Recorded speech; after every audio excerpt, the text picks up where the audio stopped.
शेतकऱ्यांसाठी राज्य सरकारचा मोठा निर्णय। पूर आणि अतिवृष्टीमुळे शेतीशी निगडित कर्ज वसुलीला 1 वर्ष स्थगिती। सहकारी कर्जांचेही पुनर्गठन करण्याचे आदेश।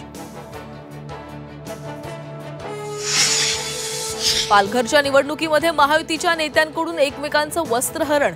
अहंकारामुळे रावणाची लंका जळाली, शिंदेंचा चिमटा। तर लंका जाळून टाकू म्हणणाऱ्यांकडे दुर्लक्ष करा, फडणवीसांचा टोला। मालवणमध्ये निवडणुकीआधी भाजपकडून पैसे वाटप। शिंदेंच्या शिवसेनेच्या निलेश राणेंचा आरोप।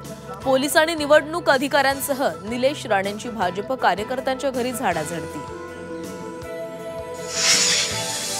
IIT बॉम्बेच्या नावावरून राजकीय कलगीतुरा। मुंबई गुजरातला जोडण्याचा डाव, राज ठाकरेंचा आरोप। तर IIT बॉम्बेच्या नावाबाबत पंतप्रधानांकडे विनंती करणार, फडणवीसांचं आश्वासन। एकनाथ शिंदे पुन्हा मुख्यमंत्री होतील, दादा भुसेंचा नंदुरबारमधील सभेमध्ये दावा।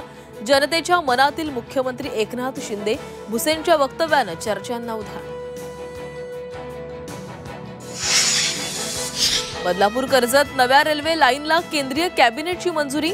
3ऱ्या आणि 4थ्या रेल्वे लाईनसाठी 50% निधी महाराष्ट्र सरकार खर्च करणार। महायुतीचं आरोग्य ठणठणीत। झी24 तासच्या आरोग्य परिषदेमध्ये आरोग्य मंत्री प्रकाश आंबेडकरांचं वक्तव्य। आरोग्य क्षेत्रात उल्लेखनीय कार्य करणाऱ्यांचा आरोग्य सन्मान पुरस्कारानं गौरव।